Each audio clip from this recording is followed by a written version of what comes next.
Bonsoir à tous, très heureuse de vous retrouver pour ce nouveau numéro de Santé 10. Ce soir, nous parlons de la maladie du lupus. Alors pour certains d'entre vous, vous allez découvrir, parce que c'est vrai qu'on n'en parle pas beaucoup, c'est un petit peu rare, mais ce soir, sur le plateau, des professionnels de santé pour vous en parler. Je vais tout de suite dire bonsoir à Milly, ma collaboratrice. Bonsoir Milly. Bonsoir Brigitte, bonsoir à tout le monde sur le plateau et bonsoir à toutes les personnes qui regardent Canal 10 ce soir. Je suppose que vous vous êtes renseigné, comme vous le faites à l'accoutumée, le jeudi, sur cette maladie, le lupus. Oui, absolument Brigitte, je me suis renseignée, j'ai appris encore des choses. Moi, je vous propose d'en apprendre autant que Milly, mais avec nos invités.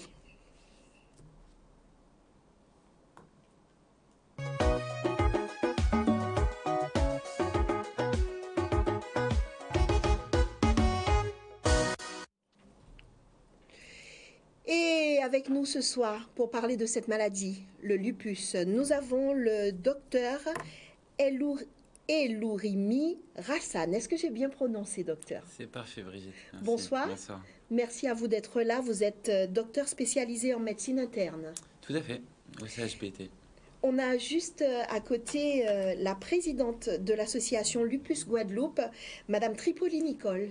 Bonsoir Brigitte. Merci d'être là et vous êtes vous-même atteinte de la maladie. Vous allez pouvoir nous en parler aussi un petit peu. Sans problème, Brigitte. Mais sinon, à côté de vous, on a notre témoin, une femme atteinte de la maladie du lupus qui va vraiment nous en parler. Ce soir, c'est Madame Carole Ketty, qui elle aussi d'ailleurs fait partie de l'association. Bonsoir Carole. Bonsoir Brigitte. Ketty, pardon. Bonsoir Ketty. Pourquoi je vous ai appelé Carole d'ailleurs? Bonsoir Brigitte. Merci d'être là. Merci. Vous n'êtes pas stressée, Ketty? Pas du tout, ça va. Hein? Il n'y a pas de raison, n'est-ce pas? Non. Ce soir, nous vous parlons de cette maladie, le lupus. On va commencer par demander une définition au docteur. Qu'est-ce que le lupus? Alors le lupus, c'est une maladie systémique qui touche donc plusieurs organes, qui va toucher généralement des adultes entre 20, 30 ans, 40 ans, plutôt jeunes, principalement des femmes, mais les hommes peuvent être touchés également. Et c'est une maladie qui est médiée par des anticorps, c'est-à-dire que c'est son propre système immunitaire du patient qui se retourne contre lui et qui l'agresse. Et donc, finalement, les anticorps, qui sont des protéines qui permettent de neutraliser des virus, des bactéries, qui sont l'outil de votre défense immunitaire, va reconnaître les propres cellules de l'organisme comme un agent extérieur et l'agresse. Et du coup, si il reconnaît des cellules qui sont dans les articulations, on a des mal aux articulations. Si c'est dans le cœur, on a des problèmes au cœur. Si c'est dans le poumon, on a des problèmes au poumon. Et tout ça fait que ça fait une maladie systémique assez sévère qui peut se présenter sous différentes formes et qu'on appelle le lupus. Justement, on va parler tout à l'heure des formes, on va en parler. Vient de s'installer juste à côté de vous Daniel. Daniel, bonsoir, merci d'être là. Bonsoir à tous. Et Daniel sera un témoin ce soir, puisque lui aussi, il est atteint de la maladie et il nous expliquera un petit peu comment c'est arrivé, quelles sont les différentes phases qu'il a eues avec cette maladie et où il en est actuellement. Je vais demander à Nicole de nous présenter l'association Lupus Guadeloupe. Alors Brigitte, on va partir depuis la jeunesse de la création de l'association. C'est vrai que moi-même atteinte de la maladie, ça fait déjà 32 ans. Et j'ai pris du temps à accepter cette pathologie. Et il y a 5 ans de ça, je me suis dit, bon, il faut vivre avec et il faut aider les autres. Parce que je n'ai pas trouvé beaucoup de personnes pour m'accompagner, à part les médecins, la famille. Mais il n'y avait pas de structure comme une association, contrairement en Martinique et en Guyane. Et l'idée m'est venue de faire une annonce et de chercher des personnes atteintes du lupus ou bien qui souhaitent créer avec moi cette association. Et c'est chose qui a été faite en juillet 2014. Donc on vient de fêter nos 5 ans. Et cette association, elle est là pour sortir surtout de l'isolement des personnes qui sont atteintes de cette pathologie très lourde. Combien d'adhérents? Aujourd'hui, on va dire oui, une 50aine et pratiquement, bénévoles compris, sympathisants compris, une bonne centaine de personnes qui sont autour de nous. Oui. Quand même. Pour 5 ans, je trouve que c'est quand même... En 5 ans, oui, beaucoup de belles activités, de belles rencontres, des médecins, certains médecins qui nous accompagnent, tels que le docteur Elourimi et d'autres. Et c'est surtout, comme je disais, sortir de l'isolement, puisque cette maladie, on a tendance, par la souffrance et l'incompréhension de notre entourage, de se replier sur soi-même. Katie, ça vous a aidé de vous rapprocher de l'association? Oui, tout à fait. Dans le cadre de mon travail, de ma profession, j'ai eu des informations de Madame Tripoli. Et sachant que je suis porteur de cette maladie, je me suis approchée d'elle et je viens d'intégrer l'association. Ça m'aide beaucoup au niveau des informations, des choses qui m'arrivent. Je ne comprenais pas trop. Et avec les échanges d'informations, ça m'aide à comprendre et à avancer. Alors, expliquez-nous, Katie, à quel moment vous avez commencé à sentir qu'il y avait des choses qui n'allaient pas? Donc, j'étais en vacances, je vivais en métropole à l'époque, j'étais en vacances en Guadeloupe. À mon retour de vacances, j'ai eu des lésions sur l'avant-bras parce que moi, j'ai un lupus qui se manifeste de manière au niveau de ma peau cutanée. Donc, j'étais très inquiète. Et j'ai vu mon généraliste là-bas, on a fait une biopsie, je pensais même que j'avais un cancer de la peau. Et à partir de là, il m'a fait faire des analyses et à la suite de ça, il m'a dit que j'avais une maladie auto-immune, mais il ne savait pas vraiment quelle était cette maladie auto-immune. Et j'ai vu un professeur à Cochin et grâce à ça, on a pu savoir que j'avais le lupus. Voilà, mettre un nom sur la maladie que je ne connaissais pas auparavant. Vous aviez quel âge? 45 ans à peu près, oui. Daniel, la même question pour vous. À quel moment vous vous êtes rendu compte que ça n'allait pas et comment c'est arrivé? Vous aviez quel âge? Il y a une dizaine d'années, ça, j'avais 38 ans à peu près. Et j'avais la peau qui a commencé à changer de teint. Donc j'ai été consulté un dermato. Et à la suite d'une biopsie, c'est lui qui m'a annoncé la nouvelle, quoi. Qui vous a diagnostiqué voilà, ma maladie. Depuis, comment c'est difficile? Comment vous faites? Comment vous vivez avec? Ben oui, ça a été difficile à un moment, vu que suite à une biopsie, j'ai eu une fistule qui a eu du mal à colmater. J'avais de la salive qui s'en écoulait. Quand je mangeais, j'avais de la salive qui sortait de l'autre côté. Ouais, la biopsie avait été faite trop profondément. Donc du coup, ça a traîné après pour colmater la plaie, quoi. J'ai eu du botox. J'ai de la colle, on m'a fait une greffe, enfin ça a été assez long. Et on parle du visage quand même, hein, donc on peut comprendre que ce n'était pas chose évidente. Voilà. Et donc du coup cette période-là a été assez compliquée. Voilà. Aujourd'hui? Ça va, j'ai accepté la maladie, je vis avec et puis voilà, hein, à part mon visage, tout va bien. Permettez-moi de vous dire que vous êtes un très bel homme et que ça ne se voit même pas quand on parle avec vous, quand on vous regarde, finalement, on ne voit même plus ça. Donc, ne vous inquiétez pas. Madame de Daniel, ne soyez pas inquiète, hein, je ne me drague pas. Docteur, est-ce qu'on pourrait parler du diagnostic, justement? Comment diagnostiquer cette maladie, du lupus? Alors le diagnostic des fois est évident, hein, ça peut être très rapide, et puis des fois comme d'autres histoires ici présentes, ça peut être plus compliqué où il faut faire des examens. Et puis ça dépend peut-être de la forme, puisqu'il y a plusieurs formes. C'est vraiment une maladie qui a plein de facettes, hein. Ça peut être vraiment des fois le patient il ouvre la porte du bureau de la consultation, on sait qu'il a un lupus, c'est parce que il y a des signes sur son visage, sur son corps, et puis en l'interrogatoire en quelques questions on a vraiment des signes spécifiques. On peut en parler de ces quelques signes spécifiques. Alors c'est des éruptions cutanées, probablement comme Daniel et Niki, hein, qui ont des signes sur la peau, voilà, qui sont des lésions qu'on arrive à caractériser assez facilement. C'est quelque chose qui ressemble à des rougeurs ou des boutons, non? Des rougeurs, des plaques qui apparaissent notamment au visage, hein, ce qu'on appelle le masque de loup, le verspertilio. C'est une éruption qui est sur la joue, de chaque côté des ailes du nez, et qui s'expose au soleil, qui apparaît avec une exposition au soleil. C'est très important. Ça, c'est un des signes les plus spécifiques. Et puis après, c'est un ensemble de données avec une fatigue, de la fièvre, des douleurs articulaires surtout. Un des moyens de présentation de la maladie, ce sont les douleurs articulaires, des petites et moyennes articulations qui font mal la nuit, qui chauffent, qui brûlent. On sent qu'il y a du feu dans l'articulation, ça empêche de dormir. Ça, c'est des signes d'arthrite ou de synovite qui sont caractéristiques de la maladie. Donc pour ces malades, on va dire, on fait un bilan biologiques. Hein. On va aller rechercher les anticorps spécifiques de la maladie. Donc ces anticorps, c'est ces petites protéines qui permettent de signer vraiment le diagnostic qui se font dans des laboratoires de manière assez accessible. Et puis après, on a des histoires beaucoup plus compliquées parce que soit la maladie est très rapide, très grave, il faut aller très très vite parce que le malade est en réanimation, est déjà très atteint, ça va très vite et donc là on peut pas se permettre des fois d'attendre tous ces résultats-là, ou parce que c'est une présentation très inhabituelle, très rare, et là on va des fois un petit peu prendre plus de temps pour faire le diagnostic. Est-ce que, quand vous écoutez le docteur, est-ce que ça vous ramène un petit peu en arrière quand on vous a diagnostiqué? Oui. Nicole, racontez-nous. Ça a été long, maintenant ça va beaucoup plus vite. En 87, c'était beaucoup plus long. Je suis restée quand même 3 mois et demi hospitalisée, quand même, avant qu'on vienne me dire que voilà, j'ai eu un lupus.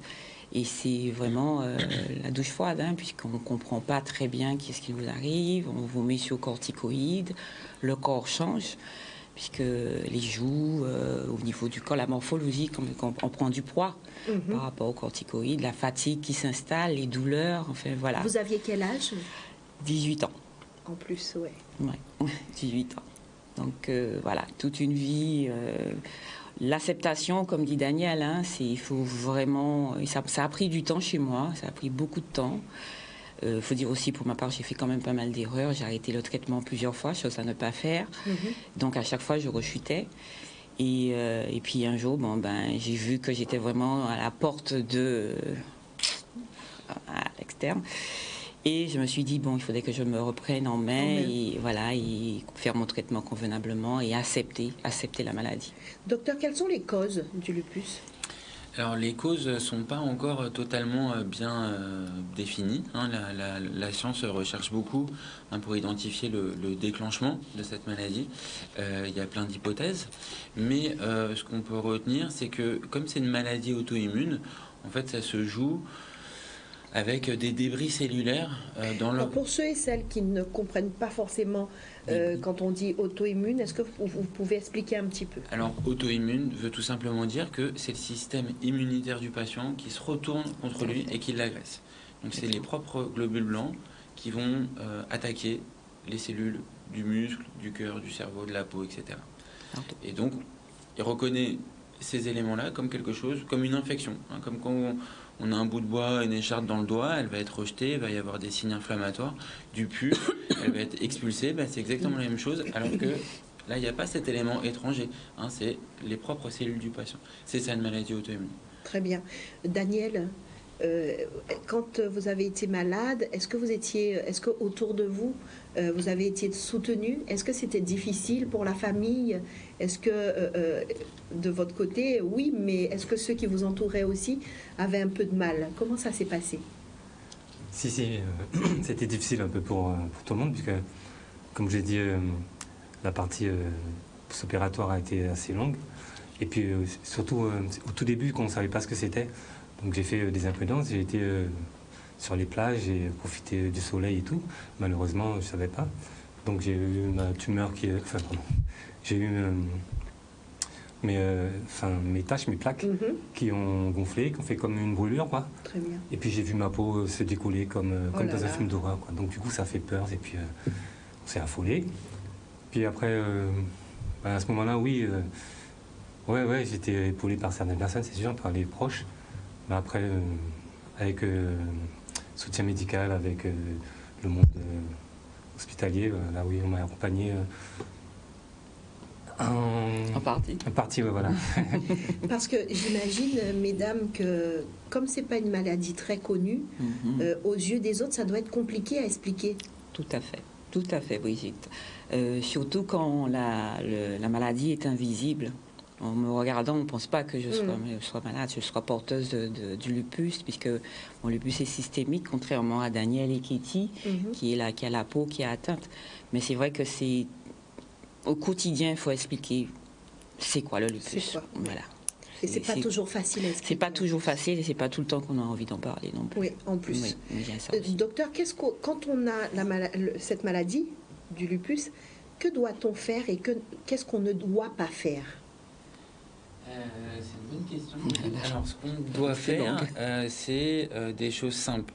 Déjà, comme l'a dit Daniel, c'est pas s'exposer au soleil. Alors, en Guadeloupe, ça paraît impossible, difficile et totalement anormal. Mais il y a des petites techniques, des petits moyens, un chapeau large, des lycras qui protègent un petit peu des UV, puis mettre de la crème avec un haut indice de résistance aux UV, ça suffit largement. Mais on peut profiter de l'eau de mer. On peut profiter de l'eau de mer, on peut avoir une vie tout à fait normale. Il faut juste s'exposer le moins possible au soleil, mais il ne faut pas s'empêcher de vivre non plus. Très bien. C'est le plus important aussi, il faut profiter des choses qu'il y a ici. Voilà. Et après, c'est vrai, comme l'a dit Nicole, ne pas arrêter ces traitements, essayer d'accepter la maladie, d'accepter que même quand on se sent bien, même après des années, qu'on n'est plus du tout dans la phase on est très malade, et ben c'est ces moments-là où il faut pas arrêter, parce que ce qui se passe, c'est que quand on arrête à ce moment-là, au bout de 2-3 ans, on va arrêter les traitements parce qu'on se sent mieux, on se dit que c'est derrière nous, mais en fait, la maladie, c'est une maladie chronique, elle va revenir au bout de 6 mois, 1 an, et c'est reparti pour une crise, une hospitalisation, des complications qui peuvent être graves. Et c'est ça qui est difficile à accepter pour les malades. Docteur, on ne guérit pas du lupus ? On ne guérit pas du lupus, non. C'est une maladie chronique qui évolue par poussée. Si on est atteint de la maladie à 20 ans, on l'aura toute sa vie, mais on peut tout à fait la gérer. On vivra avec, mais surtout, on va gérer très bien la maladie. Dans une grande majorité des cas, c'est quand même ça un message fort. On a un arsenal thérapeutique maintenant.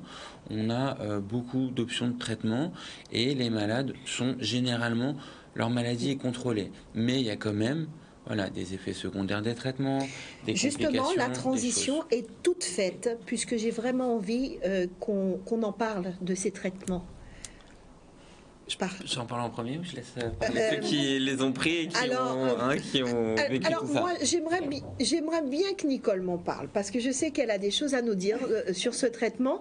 Et ce traitement n'est pas forcément le même que celui de Katie ou que celui de Daniel.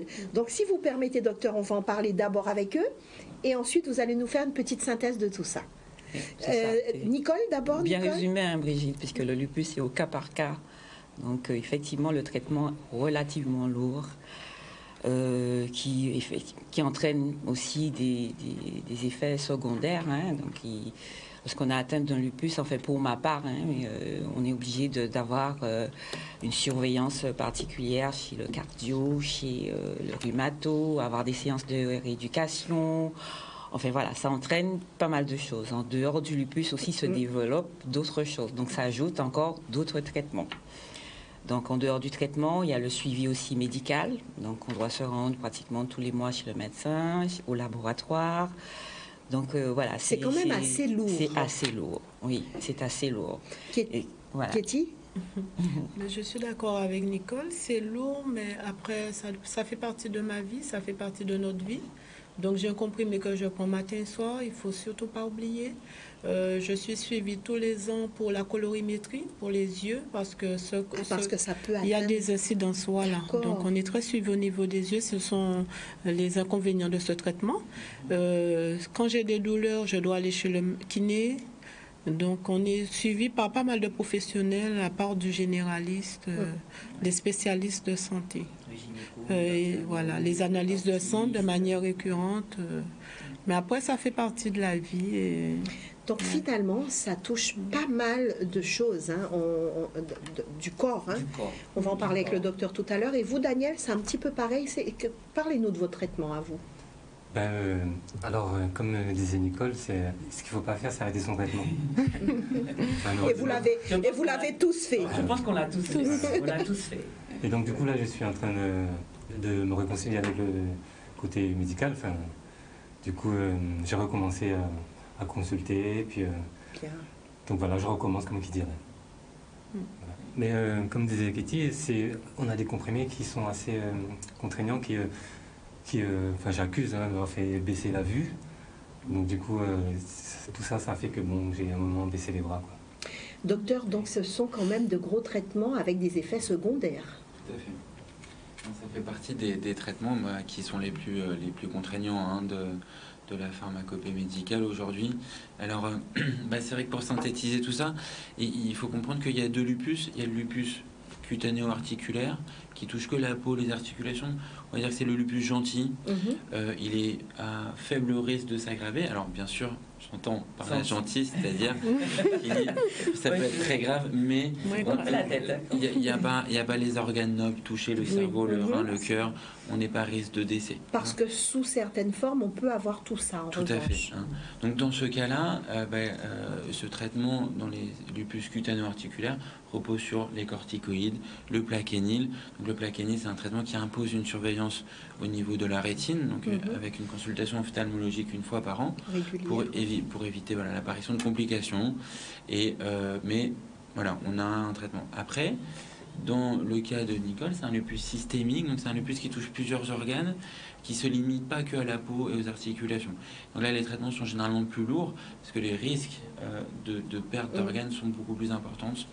Et donc dans ces cas-là, là, on a des traitements immunosuppresseurs, comme je t'avais dit, Brigitte, la maladie est auto-immune, donc c'est le système immunitaire qui se retourne contre le patient, avec les globules blancs, les lymphocytes, les anticorps, tout ça.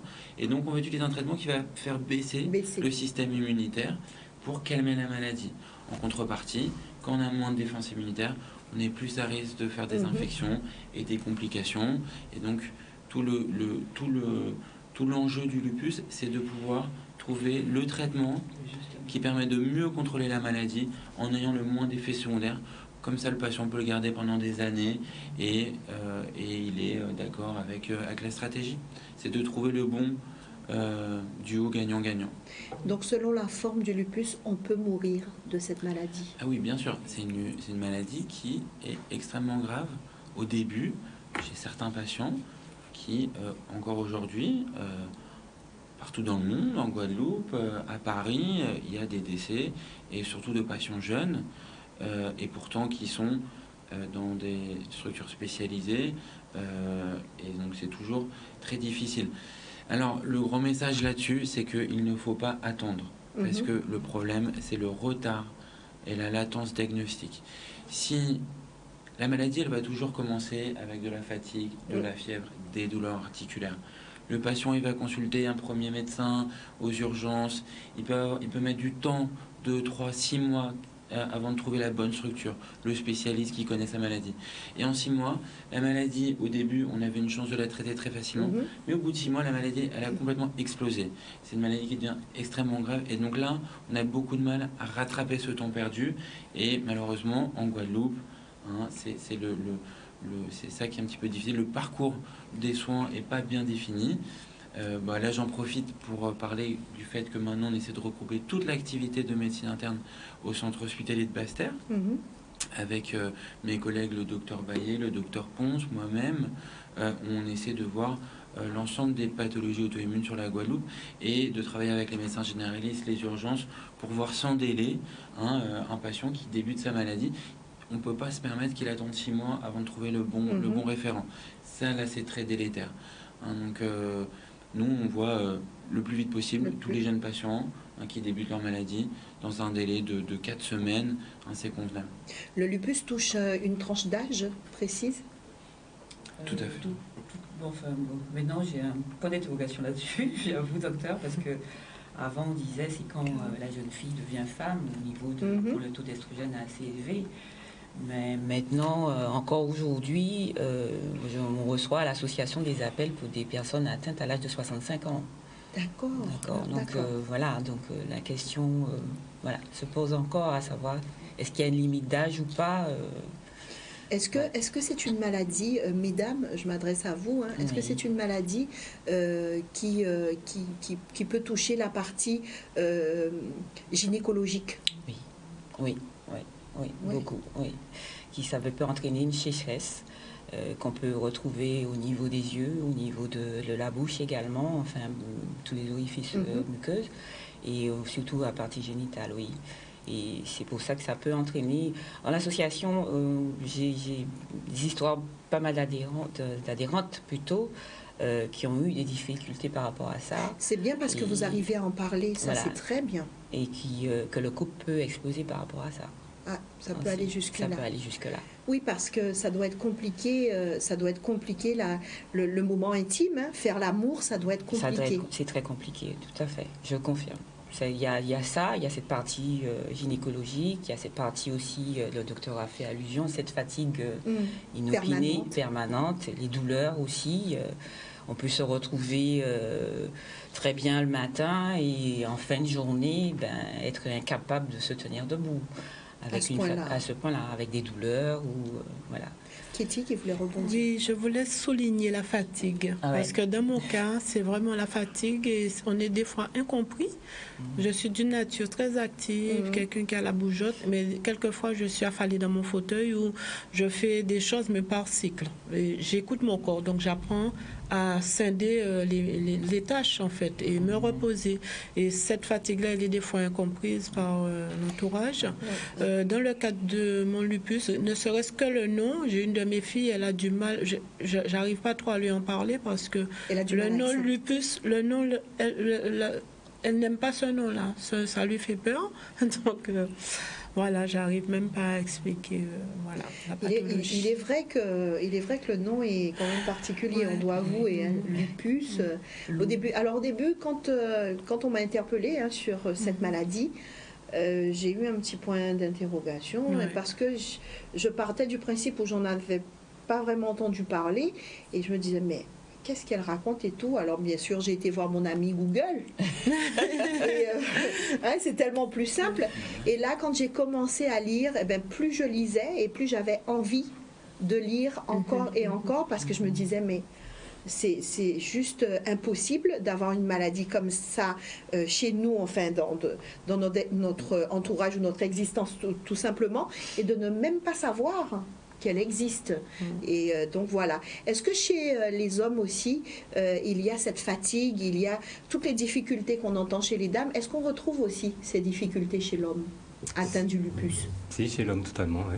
On a aussi les douleurs articulaires, en plus que je travaille en industrie, enfin, je suis soumis à des cadences, donc du coup, ça arrive souvent à avoir des douleurs articulaires à l'épaule, au cou, de poignet. De grosses fatigues? La fatigue aussi, oui, surtout. Ouais. Et vous arrivez à vous faire comprendre et entendre? En fait, au boulot, j'en parle pas vraiment. Je serre les dents, puis j'avance, quoi. Oui, simplement. Voilà. Puis une fois arrivé à la maison, une fois où je retiens les baskets, là, là c'est la totale. Mais quand c'est comme ça aussi, on doit avoir, j'ai envie de dire, ce sentiment de ras-le-bol, ce que nous on appelle chez nous en créole et en Guadeloupe, on dit gens aigris, parce que tout ça, ça ne doit pas être évident. Oui, c'est vrai. Des fois, on en a marre de prendre les médicaments, d'avoir ces douleurs. D'être fatigué. Ces douleurs en continu. Il y a une adhérente que j'aime bien qui prend comme exemple, pour donner une idée des degrés des douleurs, un peu comme quelqu'un qui a attrapé le chikungunya et qui a des douleurs en permanence. C'est un petit peu ça. Et ça ne s'arrête jamais, quoi. Ça s'arrête, voilà. C'est surtout le matin. Je pense que pour Daniel et Katie, la prise du médicament, il faut attendre une bonne heure avant qu'on soit un peu plus à l'aise pour ses activités, plus en forme. Donc, docteur, on n'a toujours pas, on ne sait toujours pas ce qui déclenche, en tout cas, cette maladie. L'élément déclencheur, on ne le connaît pas. Non, c'est pas très bien. Voilà. Ça peut être des infections, le soleil qui casse des éléments des cellules qui se dispersent dans le sang et qui vont activer la maladie. Ça peut être un terrain familial, parce qu'on sait bien que quand plusieurs personnes dans la famille, au premier degré, donc les mamans, les papas, les frères et sœurs sont touchés, on a beaucoup de cas. Oui, de plus souvent maintenant. Oui. C'est un ensemble de choses. Oui. Alors, vous le savez maintenant, puisque j'ai cru comprendre que tout le monde regardait quand même un petit peu le jeudi l'émission. C'est vrai qu'en deuxième partie d'émission, nous permettons à nos téléspectateurs de poser leurs questions en direct au 05 90 96 10 10. J'aimerais juste vous dire que quand vous êtes à l'antenne, vous devez couper le son de la télé. Ça, c'est la première chose. Ou sinon, vous pouvez aller aussi sur le Facebook Santé 10, tout simplement, et poser votre question. Il y a une personne qui va bien s'occuper de vous, c'est Milly. Alors, Milly, est-ce que vous avez déjà sur le Facebook de Santé 10 quelques questions? Des appels surtout. Je vais vous poser la première question. Alors, souvent pour les autres maladies, on parle d'éléments déclencheurs comme le stress, le surmenage physique et moral. Est-ce le cas pour le lupus? Une question de Jean de Marie-Galante. Qui veut répondre? Le stress, oui. Le stress peut déclencher le lupus, oui. Le médecin peut confirmer. Je confirme tout à fait. Hein, ouais, ouais, des éléments très stressants, des fatigues, ça active la maladie. Ça active. Ça Moi, je retiens active, le mot, ça active la maladie. Oui, il faut qu'on évite, nous, l'UPIC, comme ça qu'on nous appelle d'ailleurs, qu'on évite le stress. Le stress, les angoisses, les chocs émotionnels. Donc, on doit tout prendre vraiment de façon très zen. Avec des pincettes, comme on dit. Voilà. Daniel, la façon dont vous dites, vous parlez de choc émotionnel, vous avez déjà testé ces périodes-là. Quand il y a un truc qui ne va pas, à tous les coups, on le ressent au niveau du corps et au niveau de la maladie. C'est ça, oui. Mais c'est pour ça qu'on doit éviter ces choses-là, le stress, les emmerdes. Quoi. Facile à dire, mais c'est pas toujours très évident. Parce que quand on est, par exemple, un environnement professionnel, c'est pas toujours évident. Moi, je fais de mon mieux de me protéger, d'essayer de s'éloigner des conflits. J'ai eu des fois des éruptions de boutons, vraiment. Donc, je vois tout de suite quand ça ne va pas, quand je suis stressée, c'est systématique. Milly, vous avez une autre question? Alors, Milly, une autre question de Franck qui dit peut-on avoir des rapports sexuels sans avoir peur de contracter cette maladie? On va répondre à Franck, docteur. C'est pas une maladie sexuellement transmissible. C'est pas une maladie contagieuse. Voilà, donc ne vous inquiétez pas. Vous pouvez serrer la personne dans vos bras, lui faire de gros câlins, des bisous, et vous pouvez faire l'amour sans inquiétude. N'est-ce pas? Pas une maladie contagieuse. On va continuer. Voilà, rassuré, Franck. Alors, une autre dame demande, après, ça fait 4 ans qu'elle a beaucoup de douleurs, et aucun médecin n'arrive à diagnostiquer vraiment son problème. Et aucun médecin ne lui a jamais non plus parlé du lupus. Est-ce qu'elle peut aller sur ce terrain-là avec son médecin? Docteur? Bien sûr, c'est possible. Bien sûr, toutes les maladies se présentent avec des douleurs, donc il n'y a pas que le lupus. Mais on a des patients qui ont des douleurs chroniques et on peut trouver un lupus derrière, c'est possible. Moi, je propose... faut faire des bilans, bien rechercher, bien examiner la patiente. Ouais. Alors moi, je propose quelque chose, docteur. Même si on l'a dit en début d'émission, certains téléspectateurs prennent en cours cette émission. Rappelez quand même comment cette maladie se présente. Alors, le lupus se présente généralement avec plusieurs symptômes. On retrouve très fréquemment de la fièvre, une fatigue, des douleurs articulaires qui sont dans les poignets, les doigts, qui réveillent la nuit, qui gonflent, les articulations sont chaudes. On a des signes cutanés très fréquemment avec une éruption sur le visage, sur les joues, sur la peau, des bras, du décolleté. On peut avoir une douleur thoracique, on peut avoir des ganglions, etc. Voilà, déjà, c'est les signes principaux de cette maladie. J'ai une question. Milly, pardon, est-ce que vous avez encore une question? Oui, j'ai encore 2-3 questions. Meurt-on du lupus? Pouvez-vous donner en Guadeloupe le pourcentage, si oui? Alors malheureusement... J'ai pas les chiffres avec moi, pourtant je les ai vus quand j'ai fait puisque je suis partie faire quelques recherches. J'ai vu, on a des chiffres, mais c'est vrai que je les ai pas notés.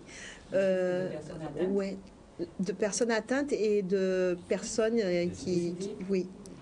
Alors pour le nombre de personnes décédées, moi je n'ai pas. Peut-être que le docteur Elohimi. Alors à peu près. Alors. Non, on est dans le service justement, on est en train de faire une étude, de recensement un petit peu d'épidémiologie du nombre de personnes atteintes du lupus en Guadeloupe. Elle est réalisée par notre très proche collaborateur qui va travailler avec nous, donc l'équipe se renforce. Bon, ça reste une maladie rare, hein, donc ça reste 2-3% de la population générale. Maintenant, est-ce qu'on meurt encore du lupus? Malheureusement, oui. Malheureusement, oui. On a des patients très graves et malgré le maximum de soins qui est proposé, notamment en réanimation, hein, que ce soit en Guadeloupe au CHU, au CHPT, en Martinique, il y a encore des décès malheureusement. Une femme qui est enceinte et qui a la maladie du lupus, est-ce qu'elle doit vraiment faire attention? Est-ce qu'elle devient très fragile? Alors, oui, tout à fait.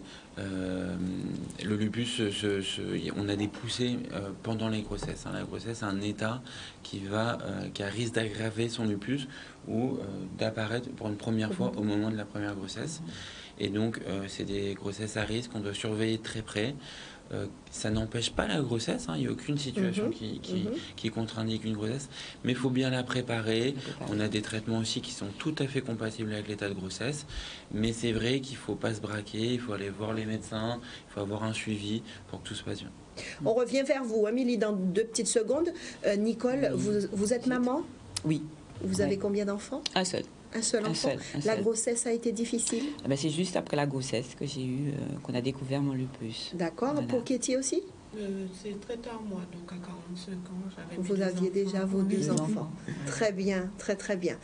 Milly, on revient vers vous? Elle est au téléphone, Milly, parce que vous êtes très très nombreux à nous appeler au 05 90 96 10 10. Merci à vous, merci de votre fidélité.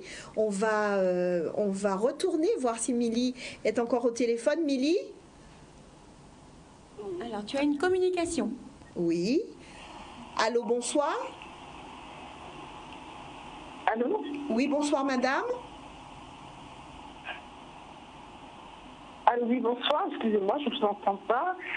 Pardonnez-moi, oui, je voulais poser une question au médecin. Donc, je voulais lui demander en ce qui concerne la recherche, où en sommes-nous? Est-ce qu'on peut rester optimiste? Et puis, pour terminer, je voulais juste faire un petit coucou à Katie, souligner sa force et son courage. Voilà, merci beaucoup. Merci beaucoup, madame. Merci de votre appel. On vous laisse vous installer et le docteur va peut-être vous répondre à quel stade on en est de la recherche. Alors la recherche est très active sur cette maladie, hein, parce que c'est une maladie qui touche quand même beaucoup de gens. Donc il y a maintenant 7 à 8 molécules en traitement actif pour tous les malades, accessibles partout. Et il y en aura probablement plus dans les prochaines années.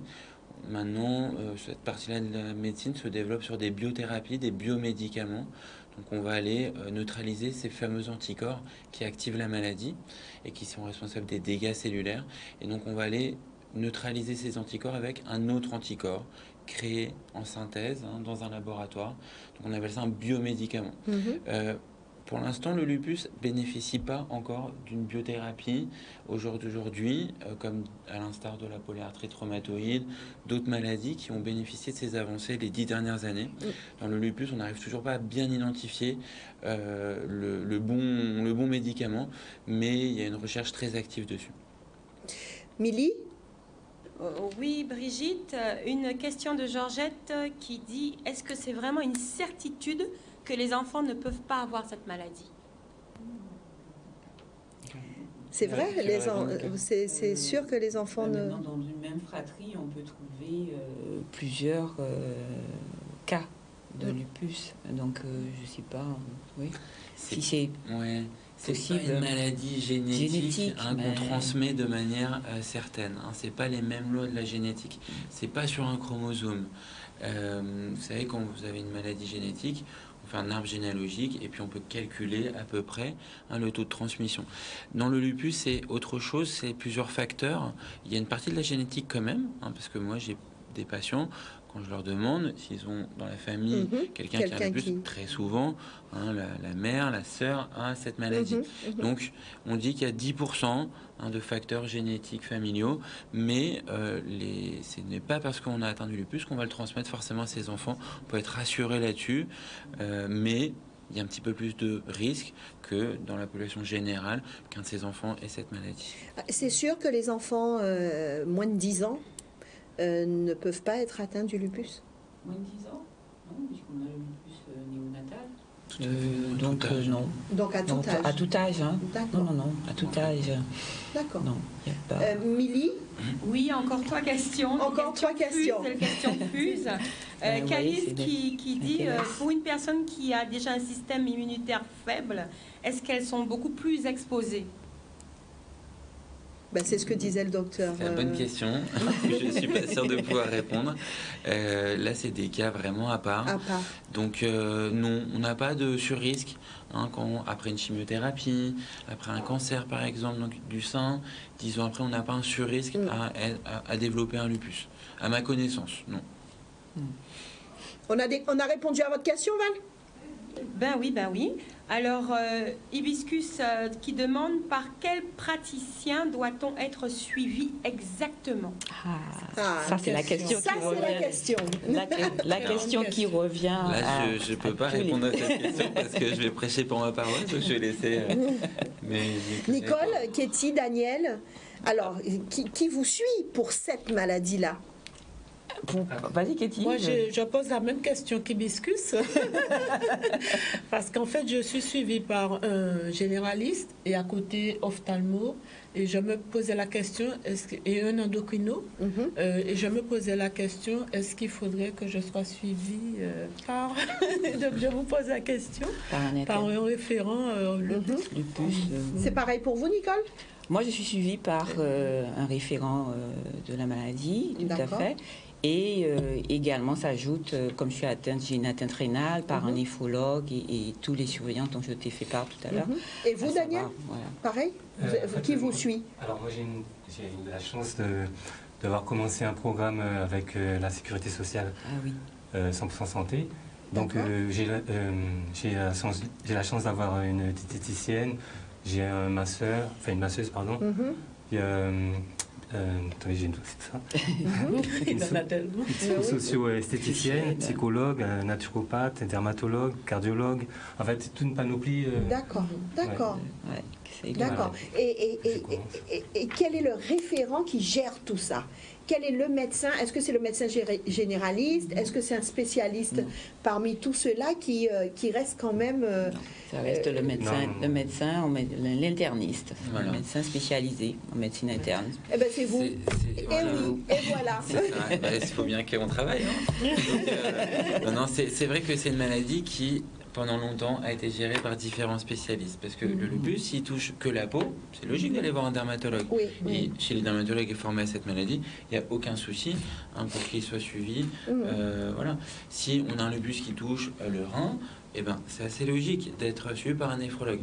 Le problème, c'est quand la maladie va toucher et la peau, et le rein, et le cœur, et le poumon. Et là, on ne peut pas aller voir. On peut être suivi par 4 spécialistes, c'est pas possible. Ça devient trop compliqué et puis ça fonctionne pas très bien. Donc généralement, effectivement, nous, notre domaine de spécialité, la médecine interne, on est spécialisé dans ces maladies-là, dans les maladies auto-immunes, mais pas que le lupus aussi. Et donc, on peut soit suivre seul, soit suivre avec d'autres spécialistes quand il y a besoin d'un suivi très spécialisé. Et on sert un petit peu effectivement de référent. Encore faut-il qu'il y ait des internistes, parce que c'est une spécialité rare. Pas forcément beaucoup de professionnels de santé sur le territoire guadeloupéen, mais c'est mieux, on va dire. Donc au CHBT, comme je disais tout à l'heure, il y a 3 spécialistes de ces maladies-là, des maladies auto-immunes, le docteur Veil, le docteur Ponce et moi-même, et on est à même de voir à peu près 120-150 malades par mois sur nos consultations. Donc on a quand même, on peut voir beaucoup de patients. On a quelqu'un avec nous au téléphone à qui on va dire bonsoir. Bonsoir, Émilie de Courbert. Très bien, on vous écoute attentivement. Oui, alors j'ai une question. Je souhaiterais savoir, est-ce qu'il est connu des médecines plus naturelles à base de plantes, quelque chose qui pourrait aider justement ces personnes atteintes de cette pathologie de mieux supporter la maladie. Et je profite pour faire un petit coucou à Kitty. Ah, Katie a son fan club. Attention. C'est génial. C'est bien, vous avez eu raison, Katie. Merci à vous. Merci de nous avoir suivis et d'avoir posé votre question. On va essayer d'y répondre ensemble. Est-ce que vous, Katie, Nicole, Daniel, est-ce que vous avez trouvé des médicaments à base de plantes qui vous ont soulagé, qui vous ont aidé? Pas véritablement. Pas véritablement, Nicole? Un peu comme tout le monde. Non. On n'a pas pris le temps de chercher. Ouais. Non. J'y pense. J'ai testé, ça n'a pas fonctionné. Non, docteur? Alors malheureusement, je pense que c'est vrai qu'on a tous envie d'avoir un traitement un petit peu naturel, avec tous ces traitements, toute cette chimie qu'on doit prendre, quelque chose qui pourrait aider. Je pense qu'il faut chercher, on peut trouver des choses pour soulager peut-être les douleurs, peut-être un petit peu supporter la fatigue, mais c'est vrai qu'au jour d'aujourd'hui, avec la science, les études contrôlées qui nous permettent de vérifier si vraiment un produit a un effet, moi à ma connaissance, il n'y a pas vraiment de produit connu. Alors, on arrive pratiquement à la fin de l'émission. Alors, Milly, je sais que vous avez encore du monde avec vous. Je vous prie de nous excuser, mais l'horloge ne veut pas suivre ce soir puisqu'on arrive déjà à la fin. Et j'ai besoin de parler d'un événement qu'organise donc l'association Lupus Guadeloupe. Une dernière question alors, une toute dernière.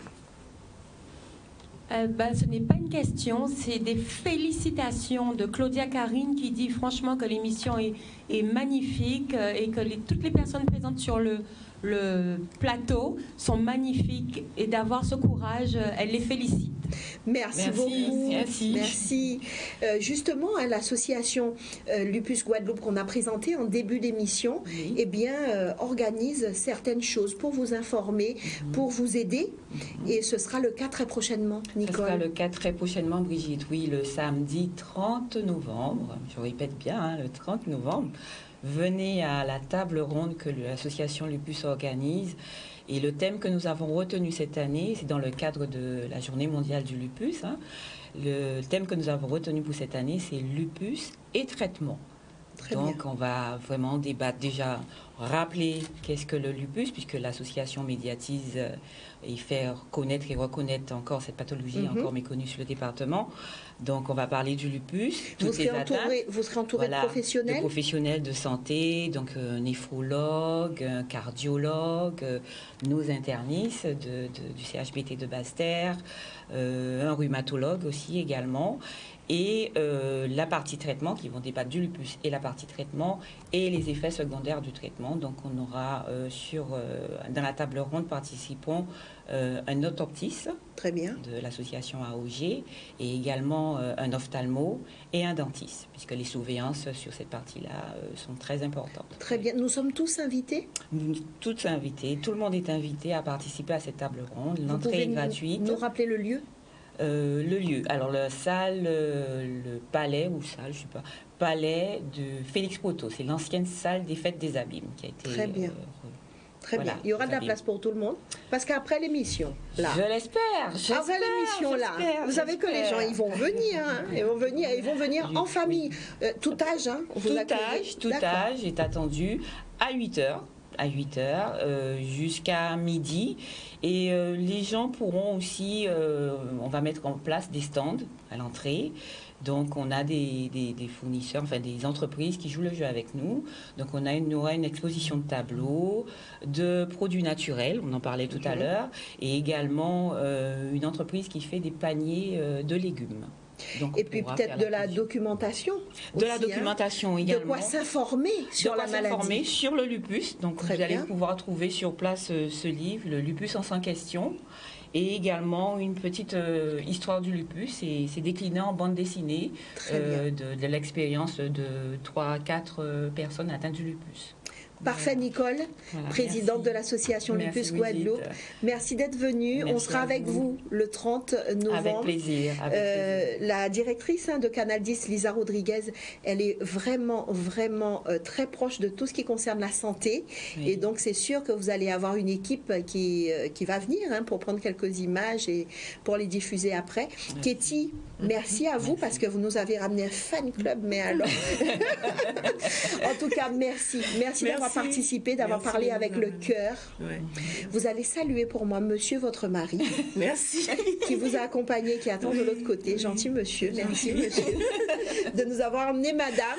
Merci Daniel pour votre courage.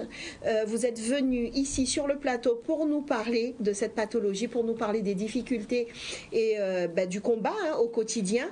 On vous souhaite beaucoup de courage pour la suite. Merci à vous d'être venu. Et puis docteur, vous avez vu finalement c'était cool. Mais finalement, c'était très intéressant, très belle émission. Bravo. Si c'est à refaire, on la refait. Ah oui.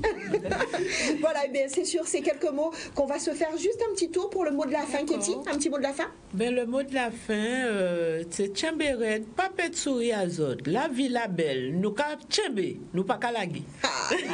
C'est bien dit. C'est bien dit. C'est bien dit. Nicole? Je vais dire que nous vous attendons tous le samedi 30.